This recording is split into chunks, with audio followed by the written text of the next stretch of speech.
Good morning, everyone.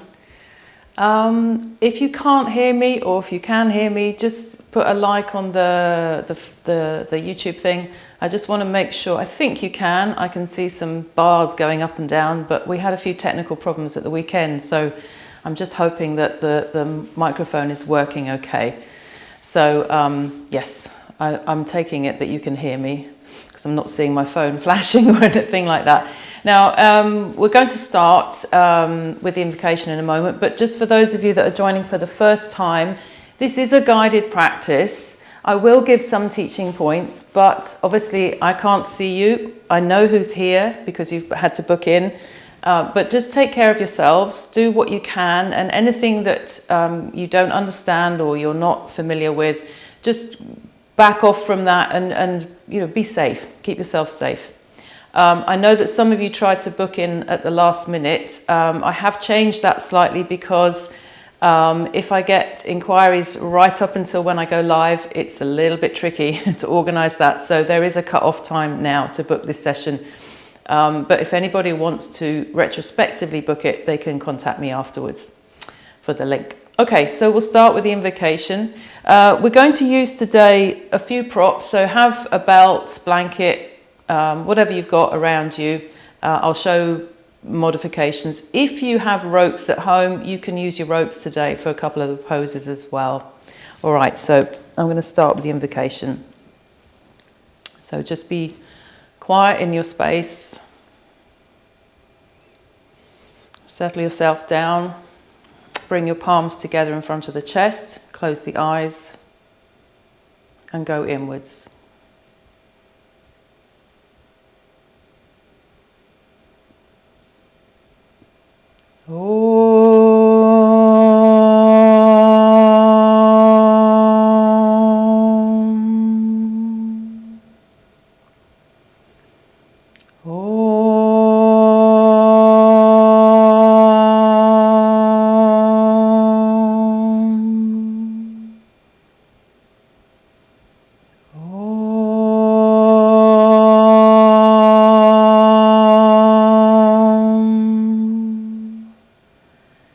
Yogena citasya padena vacham malam sharirasya javaidyakena yopa karotam pravaram muninam patanjalim pranjaliranatosmi abahu purushakaram shankachakra siddharinam Sahasra shirasam svetam pranamami patanjalim Hari Om. Now maintaining that lift in the chest, bow the head down into the space of the heart. Exhale, release the hands and raise the head and open the eyes and extend out your legs. Okay, so we're going to start with Adho Mukha Virasana today. So take whatever support you need. We will transition fairly swiftly into Adho Mukha Svanasana. So if you want to make sure that you sit on the back edge of your mat, pre-plan where you're going to be so that when you go into your downward facing dog, you haven't got to shift around too much. Okay, I'm just going to take a bit of support for my head today. So follow along with me. I'm not demonstrating, unless I say I'm going to show you how to do this, just follow along with me. Get into your pose and just be there.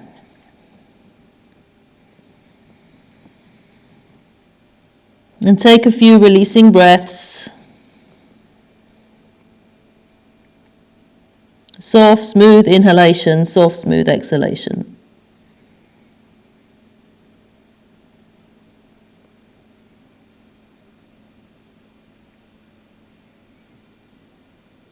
Feel your body.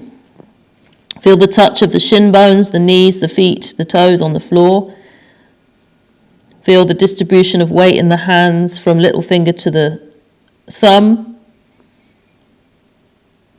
And then feel the skin of the body reacting to the extension of the arms and the extension of the outer hips moving back.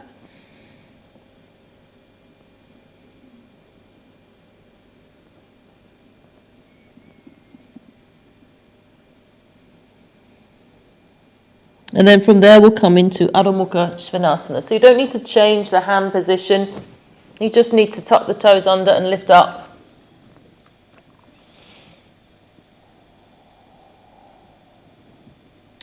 And if your head happens to touch the support, that's fine. If it doesn't, don't reach for it. It's just that with my bolster, it's quite a thick one. My head can rest. And then from there, walk forwards. I told you it was going to be a quick dog pose. Uttanasana, so legs perpendicular, and then fold the elbows today.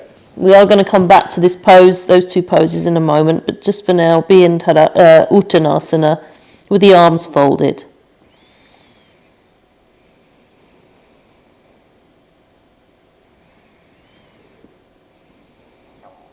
And then bring the hands to the hips, look forwards and come up and stand up and just be in Tadasana. Just moving my support out the way. Just stand in Tadasana for a moment.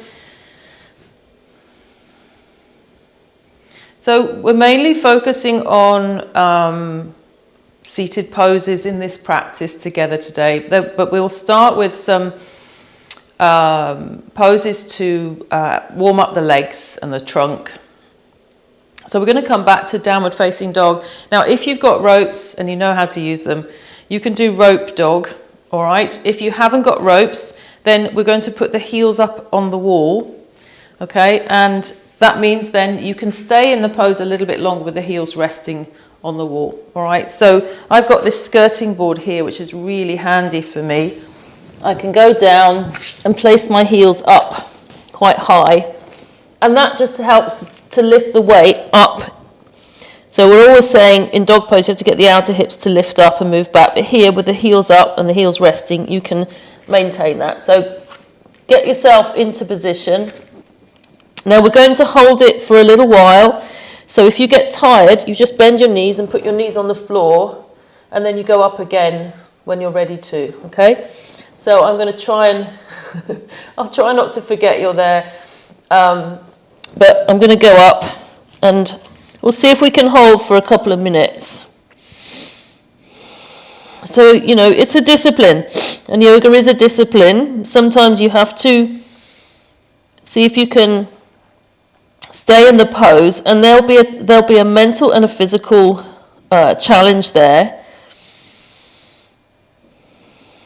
So initially, get your balance in the pose, and what I mean by that is do the actions that you need to make your body feel like it's working evenly throughout. So both legs working efficiently, both hands pressing down evenly, the arms strong, and the neck relaxed. So try not to look at the screen all the time. Keep the eyes on the job. Keep your eyes open and look at your legs.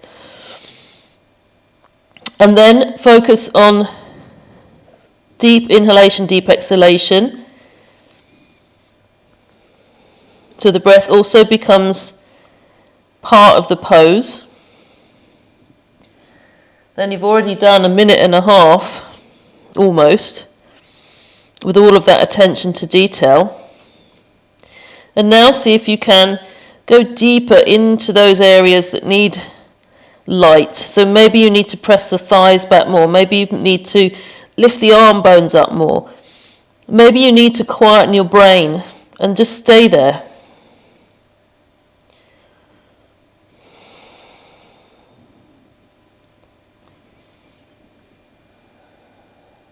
Just another 20 seconds. But instead of thinking and counting down, can you go deeper inwards? Thoracic spine, legs pressing back, arms lifting up. Okay, so just rest down on your knees for a moment. Those in the ropes, you can just walk forwards.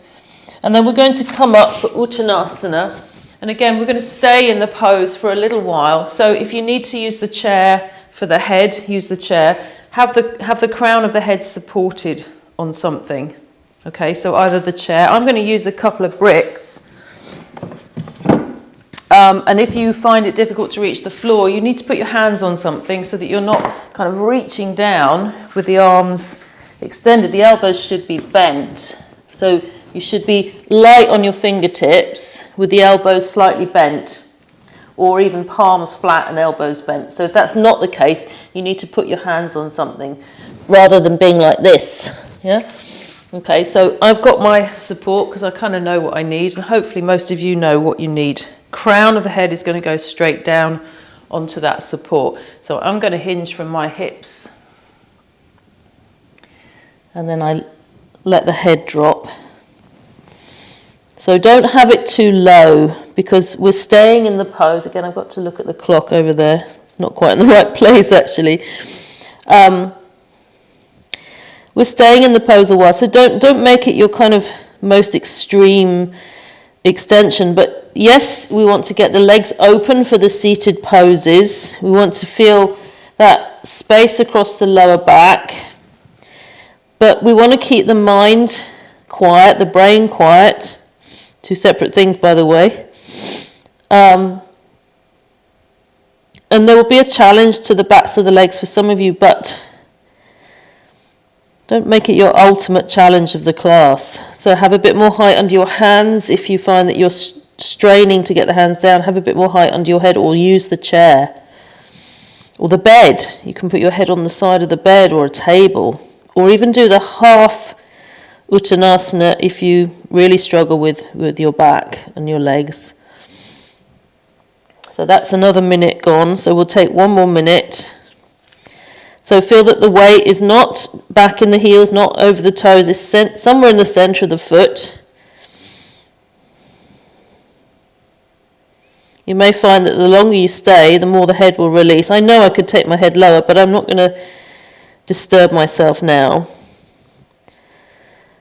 And try and find that quietness where you really become the pose. Instead of the pose, you doing the pose is doing you.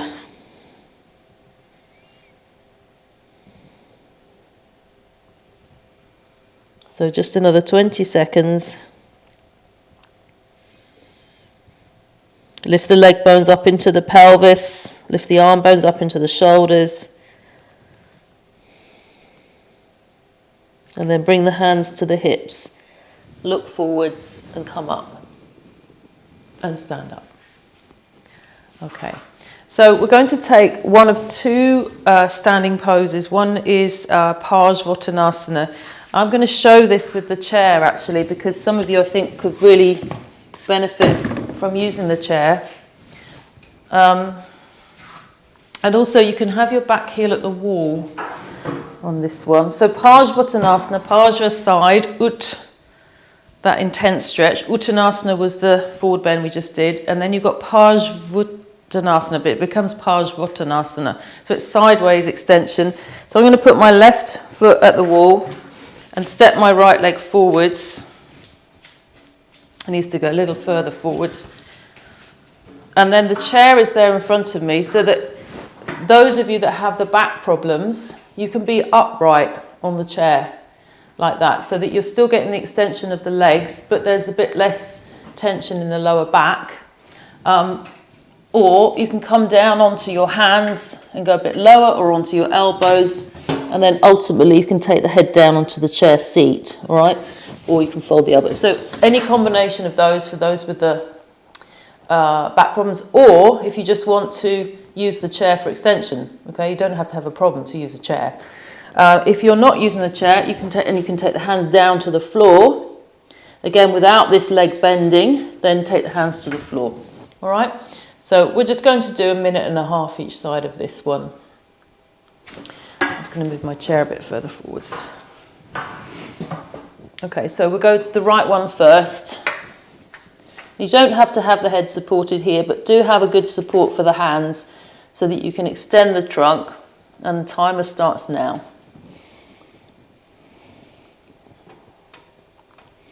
So I'm keeping mindful of this hip, this outer right hip, trying to get it to go back as much as possible, and then feeling that as that outer right hip goes back, I spread across the lower back from right to left and roll the outer left hip forwards.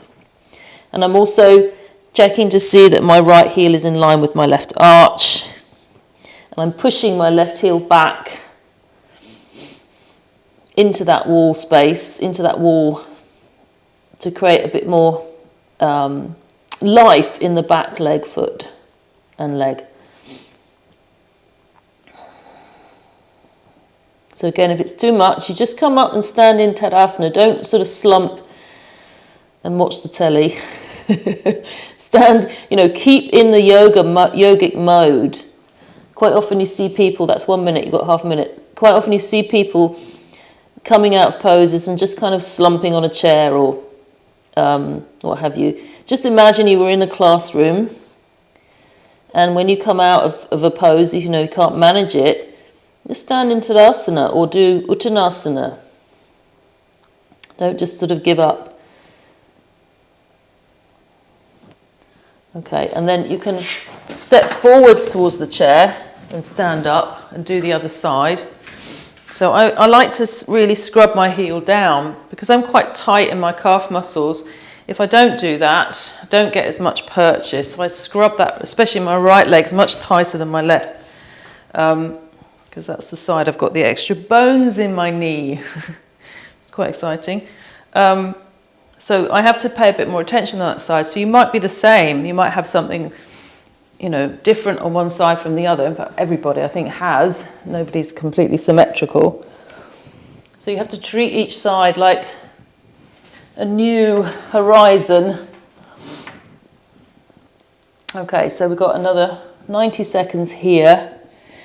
And I start off by making sure that as much as I can, the outer left hip rolls back.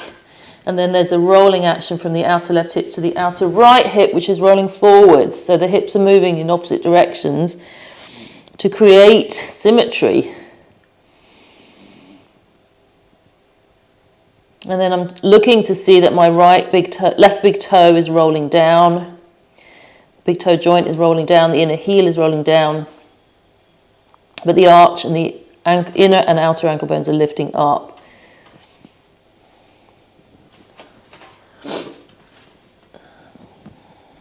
And the outer right thigh has to roll forwards as much as possible.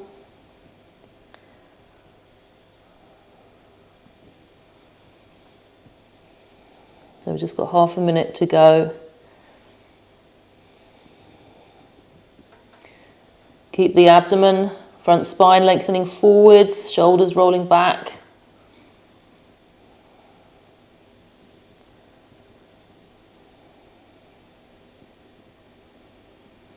Press the top of the right thigh back and open out the back of that right knee. And then look forwards and step the right leg forwards and stand up. And just be in Tadasana again for a moment. Tadasana is such an amazing pose. Because it's kind of when you come out of a pose, especially between two sides or after the complete set,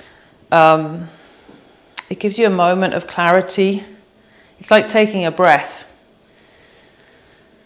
in between the poses and just observing the sensations. And Tadasana is a very meditative pose. You don't have to close the eyes to meditate. You just have to go inwards with your mind and your intentions and your intelligence. And then you have a standing meditation. Okay, so the final standing pose we'll do is Prasarita Padottanasana. Again, you can use the chair for this if you want to. If you don't want to take your head down to the floor, use a chair. I'm going to dispense with my chair now and hope that my head will come to the floor, but just in case, I'm going to take a blanket and make a narrow support. I don't want it in the way of my hands. And then I'm going to step my feet wide. I put my heels on the back edge of my mat. And then I'm going to go forwards. So, experienced practitioners, you'll spot them because they take longer sometimes to get into the poses because they know that the processes are important. So don't be in a rush to put your head down unless you need to check to see what height you need. Start with the concave action and then as you bend your trunk further, slide the hands back uniformly, and then the last moment you take the crown of the head down. Sorry about my sniffing. My sinuses are reacting, I think. So, again, you've got 4 points of contact, well, actually 5 points of contact, including the head, but the main points of contact will be the feet and the hands in terms of sensitivity. So observe where you feel the weight on your feet compared with the left and the right. So if I give you my example, I can feel a fairly equal pressure between the left and the right foot, but there's definitely more of my right foot on the floor than there is of my left. So I've got to actively stretch the outer edge of my left foot more into the floor and the heel bone of my right foot, and then I can feel really even there. And on my hands, well, the ring finger knuckle is not touching, and when I press that down, it goes straight into the upper shoulder where the shoulder meets the neck, and also into the right pectoral muscle. So don't underestimate the importance of symmetry in the actions that you're creating there with the hands and the feet, the finger knuckles, the toe mounds. Most of you will know through experience that everything is connected.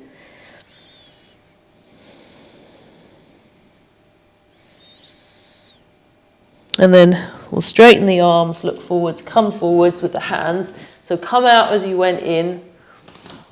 We talked a little bit about that in our special Saturday class, that there is a beginning, a middle and an end to asana, to your posture, and lots in between. Okay, so let me just check to make sure. No, that's the wrong lesson plan. You don't want to do that pose today. Okay, so we're going to come now to some seated work. I know that I'm not teaching inversions, but there are a couple of new people online today. So if you want to do your inversions, you can always do them later, do them this afternoon. But we're going to go straight for Virasana now. So I'm going to show my Virasana from the side to remind you what the pose is, and then you take the appropriate amount of support for yourself, or you can sit on the floor. So I take my feet to the edge of my mat. I have my knees in the middle of my mat. Then I take my calf muscle back, and then I sit. And then I can bring my feet a little narrower, but this just ensures that I'm sitting back straight from my knees and that I don't tuck my heels underneath my buttocks. That's not Virasana, because the buttocks have to go down to the floor eventually. Yeah. So I can sit on a brick or I can sit on the floor. My knees tend to come up, so I'm going to modify that height and just have a little bit of support. Okay, so hopefully you're doing with me. If you have knee problems and you know, hopefully you know how to work with them. Take as much height as you need. Don't have pain in your knees. If you have pain in your thighs, that's okay. That's the quadricep muscle stretching. If you've got pain in the tops of your feet, you've just got to take more padding under the whole shin and foot, not just under the foot. Otherwise, that puts more pressure on the knee. It doesn't give symmetry. So every part of the lower leg, from the tip of the toe, or really from the base of the toes to the knee, should be on the same level. You can sometimes have the toes rolling off a rolled blanket. Some of you have seen that, but this area here should be pressing down evenly into the floor or the support. Sometimes we do this pose kneeling on top of bolsters. Some of you have seen that method as well. So as you press your hands down into your feet, draw the navel back and broaden that lower back again. So don't push forwards. You've got to keep that broadness there, not to over tuck, but broad. Front hip bones lifting up. Roll the shoulders back, chest up. Keep looking straight forwards, crown of the head ascending.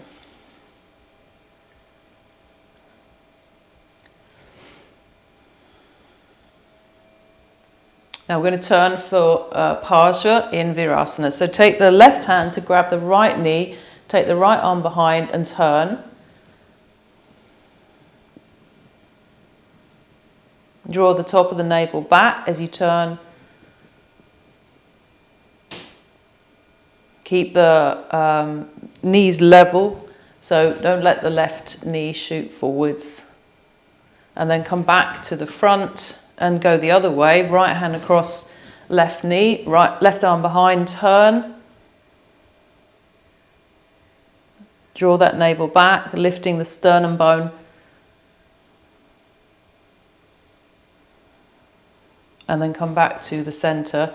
And to come out of this pose, sit on one heel, lift your left buttock up and sit on the right heel and stretch out your left leg.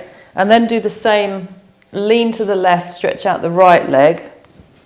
And don't immediately slam the knees down, but push the heel bones down and gradually the knees will open.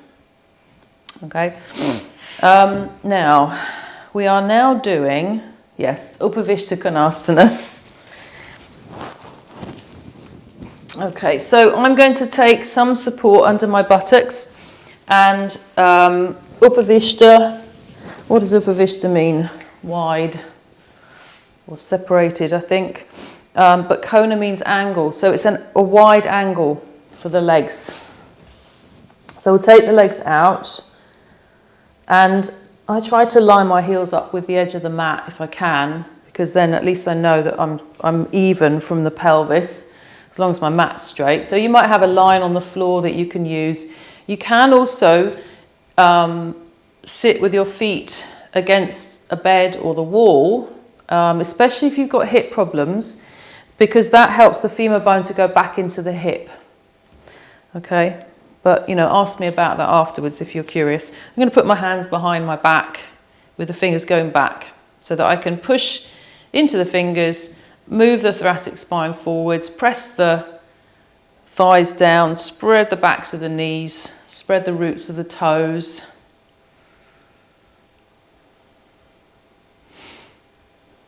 I just noticed that there's quite a few of you watching today that have booked, so that's nice. We're all doing this together at the same time. I have to say that even though it's online, there's still a sense of community. So I'm sure you've experienced that, where a year ago we wouldn't be dreaming of doing online stuff, but having been doing it now for nearly a year, it is amazing that you can reach through that portal in a way and practice together. And that's really the whole idea of this Sunday session, is that we are together practicing at the same time. Hi Mum, by the way. So I'm sort of talking to you so that you stay in the pose, because it's not a pose to be rushed through. This is a pose to be cultivated. And previous to this practice today, I was in the class of my own, with my own teacher, and we were in this pose for a really long time, for about 20 minutes. And yes, until the point where you think the ligaments are going to rupture, but they don't, because we're experienced practitioners, and so you learn how to work safely for longer. I'm only going to hold you for another half a minute. So the idea for this is you can keep on extending those heels away and pushing and pushing and pushing to get the backs of the legs to open. But like I said in Virasana, when you stretch your legs out after having the legs bent, don't extend the heels too much. Press the heels down. So I want you to press the backs of the heels down. So imagine that someone is here, and they're pushing the ankle bone down, pushing the heel bone down. And just notice that it has a different sensation in the back of the leg, especially up here in the back of the groin. Okay, if you go on extending your heels and extending your heels and extending your heels, those ligaments there, they can only stretch so far, and they will tell you when they've had enough. So eventually you have to learn to press down as well as extending the back of the leg away.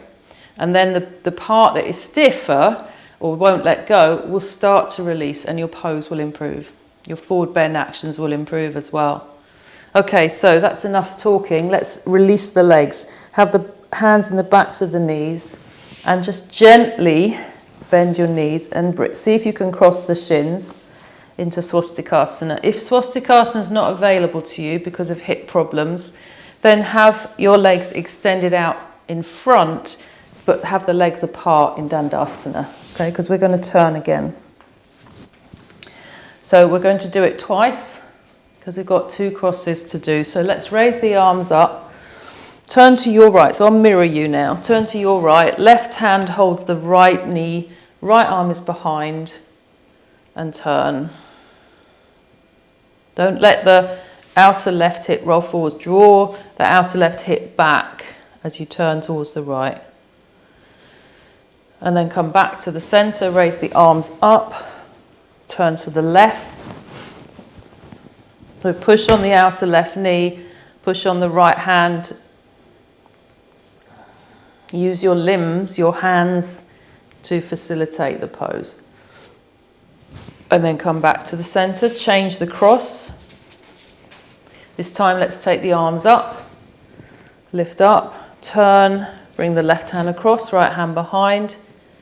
Keep the femur bone of the left leg in the socket, so draw it back. Don't let that hip go loose, otherwise you'll overturn the sacrum. And then come back to the center, raise the arms up. Turn. Again, keep that femur bone drawing back into the hip socket on the right side so that you turn from just above the hips. And then come back to the center. Okay, so you might need a little bit more support. We're coming back to Upavishta because we're going to do the turn in Upavishta. So take the legs out one more time. It may even feel a bit easier coming back to it from the second time. And we're going to turn over the right leg. All right, so just bring the left hand in front of you and the right hand behind and turn over your right leg. So you're pushing down with the right hand and almost trying to pull the mat with the fingertips of the left hand to get that rotation to come. And then come back to the center and do the same on the other side. So quite quickly now, because we've got to add something else in a minute.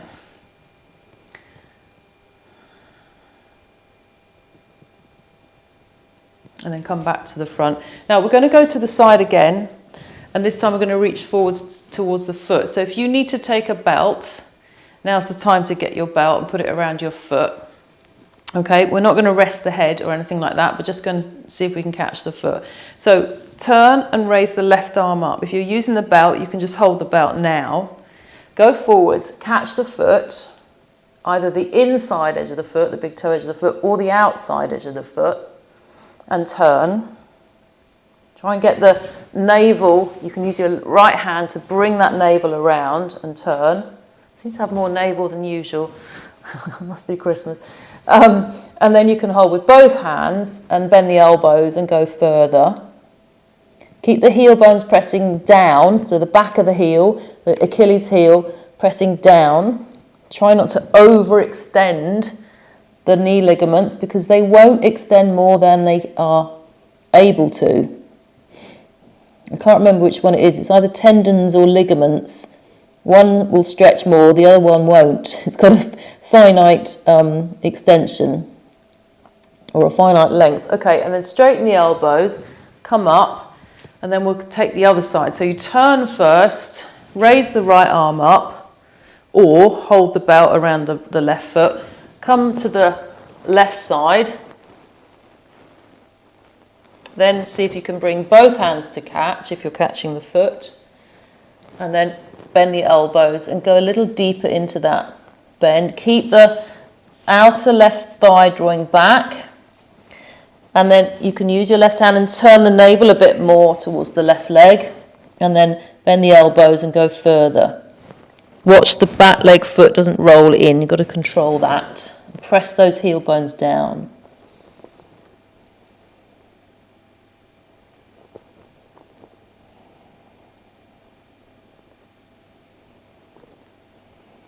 And then straighten the arms, come up. And then one more. We're going to go forwards. So extend the arms out. Try and catch the big toes. If you can't catch the big toes, you can catch your legs. If you've got two belts, you can put a belt around each foot.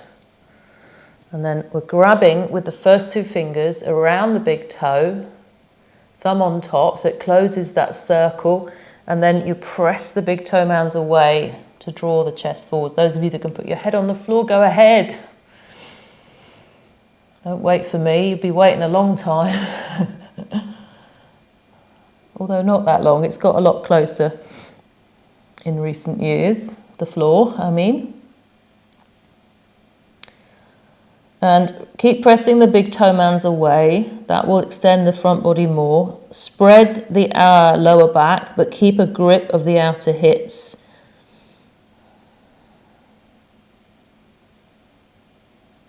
And then release the arms, lift the head and come up. And gently, hands in the backs of the knees, bring the legs in. Have the soles of the feet together and bring the hands around the ankles or around the feet for Baddha Konasana. Now, I've got just the blanket. I'm not going to sit up too high. I'm just going to stretch that leg out. I could sit up higher, but I'm going to keep my feet a little bit away from my body and just use the hands against the shin bones and lift myself up out of my hips. So my knees aren't super high, is what I'm saying. So if your knees are higher than mine and you're sitting on the floor, sit on a couple of foam blocks.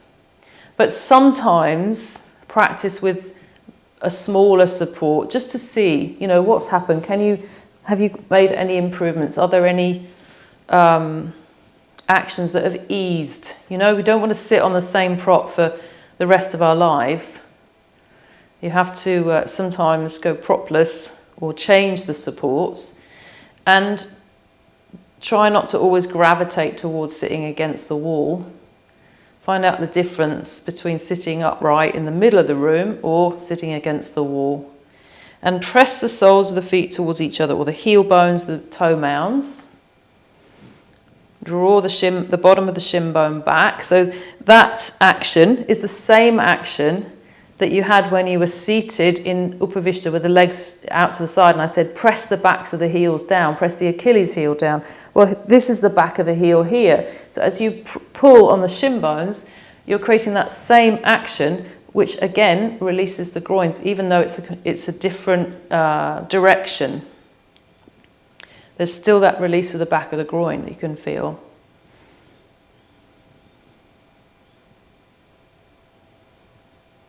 Okay, and then you can bring the knees up and stretch out the legs, extend the legs forwards. Now, if you want to use the chair for the next two forward bends, which is Janu Shirshasana and Paschimottanasana, then by all means have your chair to take the hands forward too, okay? I'm not going to show with the chair, I'm going to show on the floor. And we're going to take Janu Shirshasana. Now, I have to be careful with my lower back for the forward bends. So I'm going to take a belt just in case, and I may keep my head up, depends how I feel on my right sacral iliac, but sometimes I can go further, depending on what I've done previous. Also, the cold really affects the body as well. I remember one of my teachers, Sheila, she said that she'd go to India and practice for a month at the institute in India, and she said as soon as the plane touched down at Heathrow and she started to walk down the gangplank, her body used to just freeze up again because of the cold. So if you are cold, just be mindful that, you know, it's sometimes better to go forwards a bit more slowly into these poses. So I've got my right leg out to the side for Janu Shirshasana. So I'm going to take that bolster. I'm going to start with the belt. So caution, when you have an injury or a condition, you have to approach it with caution, and then if you don't need the prop, just take it away. But I'm starting upright like this, and I'm concentrating on, it's almost like a Trikonasana action to move that right buttock forwards, to keep the leg bone of the left leg, straight leg, drawing back into the pelvis, pressing the back of the heel down. And then as I go forwards, yes, my back is fine today, I can then hold the foot and release the head down onto my support. And some of you I know can bring your head to your shin, but please keep the legs straight. And turn the abdomen towards the left. If you're on the chair, make sure that you have enough support for your head, and don't be disappointed if you're not catching your foot or you can't get close to the leg. I think BKS Iyengar was quite honest. He said, when you take up the practice of yoga, you have to be prepared for disappointment. But in saying that, what he means is just disregard it. Don't be disappointed. Take it as an opportunity to look at yourself. And how do we cope with disappointment? And why are we putting these pressures on ourselves? We just do the best we can. And the beauty of our practice is that it's for everybody, every stage of the life, every body. The props are there, the methods are there. And then come up and release. And we'll change sides. So we're just doing this once. So take care of your knees. Take care of the hip joint. Roll that left buttock forwards. So the inner left groin goes forwards and down. And then you've got to try and draw that outer right thigh back. And notice the difference on this side. When you turn over that straight leg on this side, is there a shift in the weight? Can you get as much turn? Do you feel lighter? Do you feel heavier? And then go forwards. Make sure that you give yourself one more lift up of the chest, so you don't just collapse over your leg. And turn the abdomen.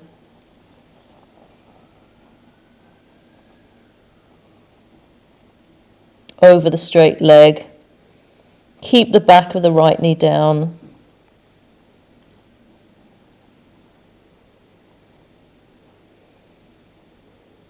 Keep the breath soft. And the breath is really helpful, especially when you're tight in one area. If you can inhale to that area and then exhale from that area, you'll find that release will come.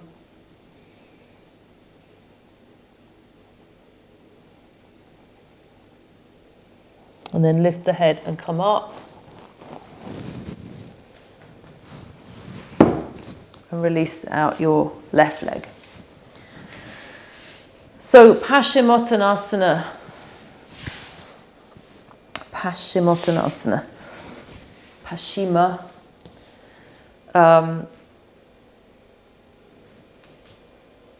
Is a sense of direction. So we're going forwards towards the legs.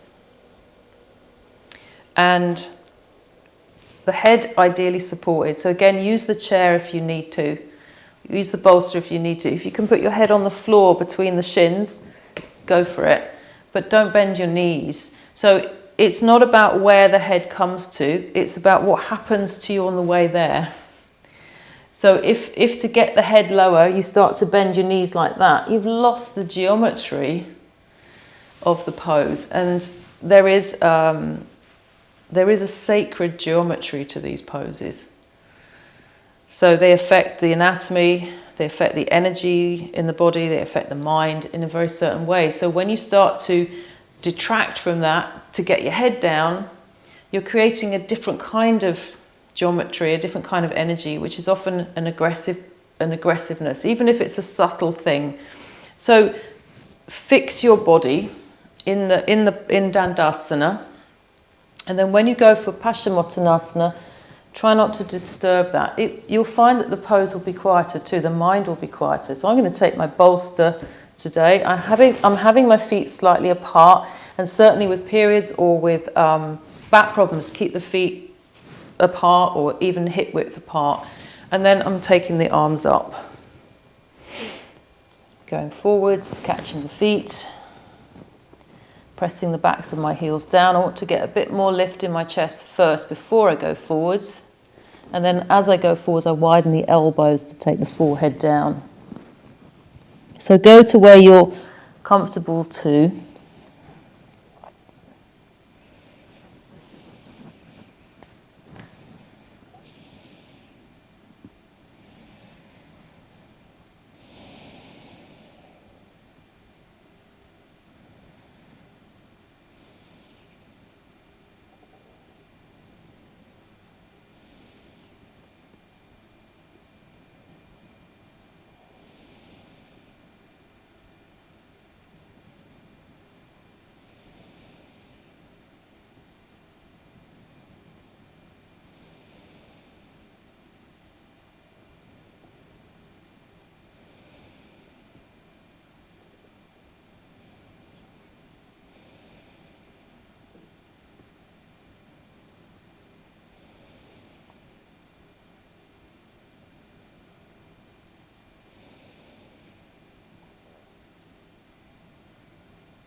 Now very gently lift the head with the eyes closed. And then come up and open the eyes. And just let the legs bend towards you in a soft cross leg. Once again, turn to the right.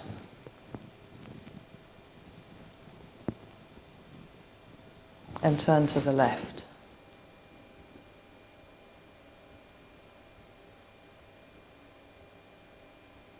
Change the cross of the legs. Turn to the right.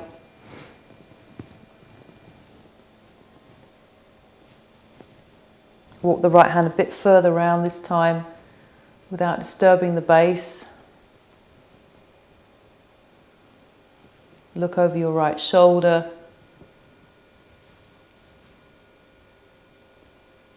Keep the right ribs in so they don't lean out to the right, and then come back to the center. Turn to the left. Go a bit further round with the left hand if you can, and try not to let that right thigh draw forwards. Keep it drawing back towards the hip. Turn as much as you can. Keep the left outer ribs tucked in, and then come back to the center. Okay, so we're going to do Setu Bandha. Now you can choose to do it on the brick. If you know how to do it with the brick, you can do it with the bolster. You can do it with the legs bent. I'm going to do it with the bolster, and I'm going to have my feet up on that little skirting board there because it's a little bit more restful to do it that way. So I will show you, and then you can adjust yourselves. So my bolster's quite high anyway, it's quite a thick one, this one, but I'm going to make it a tiny bit bigger with a couple of foam blocks. That's for my practice. You need to decide how high you want yours, and I've got it. Now let's see if I get this right. It's trial and error really, but I want my feet to be really, really compact against the wall. So when I sit, I keep my feet flat on the floor, and then I slide myself down so my shoulders are on the floor, my head's on the floor, and then I push my feet into that wall like that. Okay, so I've got a nice feeling of traction here. The front groins, the hip flexors are opening. I haven't got any tension in my lower back because I've got my shoulders tucked under. And then I'm going to release. I'm just going to stay for a few minutes there. Yes. So I promise I won't fall asleep and leave you here, but it is a challenging pose when you're learning it for the first,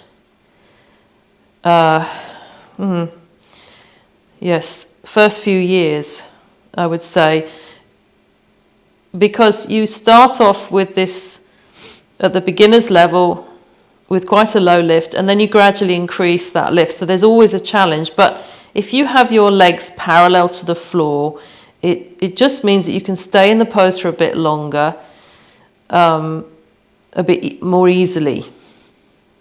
But again, the geometry of the pose needs to be such that the chest is open, the shoulders are tucked under, you're not lying on your shoulder blades.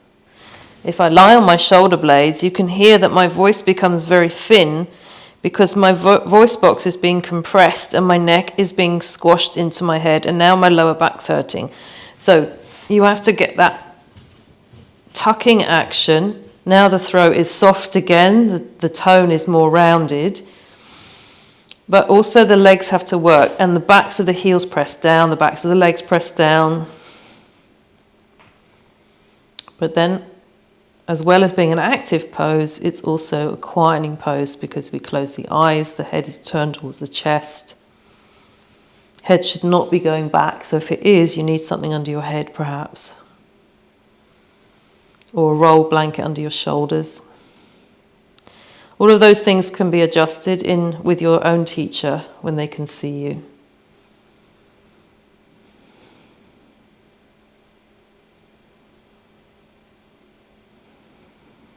So just be there quietly in Setu Bandha. If you need to keep the legs bent by bringing the feet flat to the floor.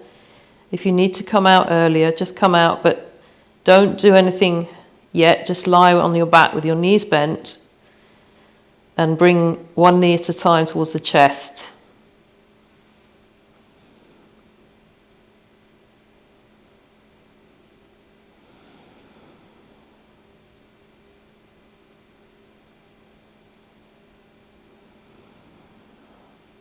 And again, use the breath.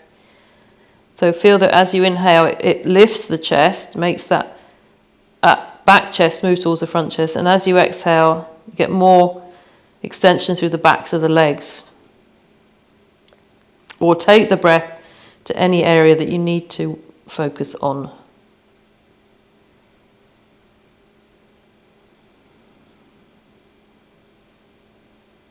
All right, and then you're going to bring your feet to the floor.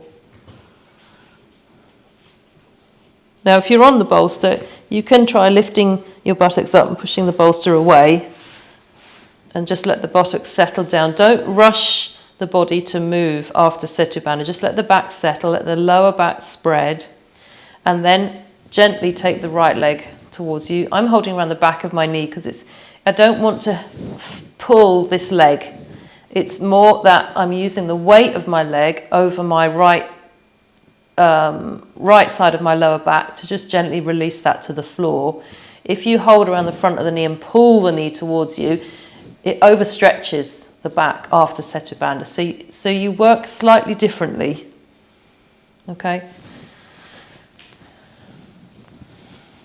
And just change sides a couple of times. So hold around the back of the knee, behind the knee, not around the front of the knee, and that will stop you from over pulling.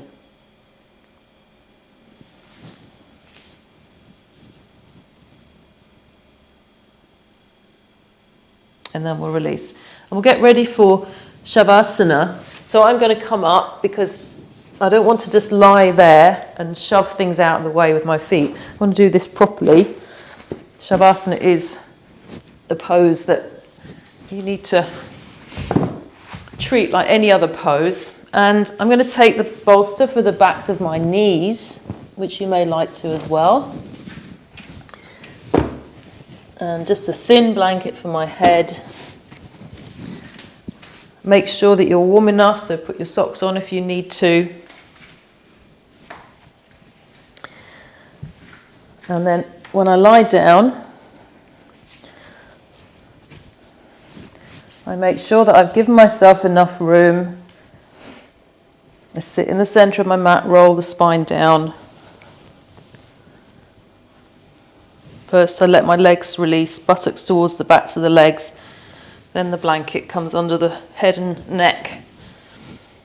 And then finally the shoulders tuck under, arms out to the sides. And close the eyes.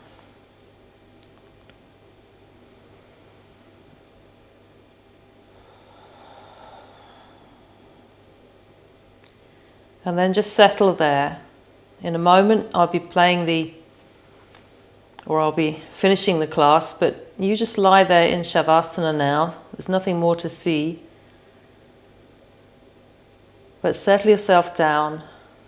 Take this time for yourself. Don't miss out Shavasana if you can help it. Give yourself just these 2-3 minutes and surrender your body into the floor.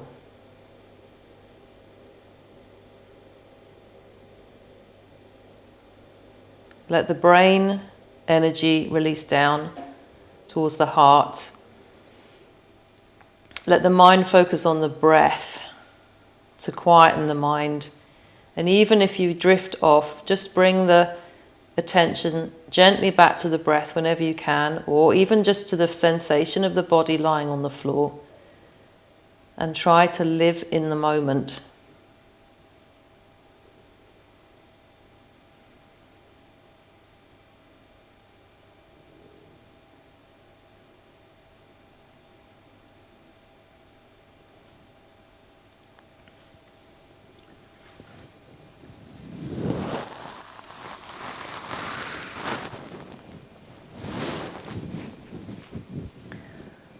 And just be there for the next few minutes.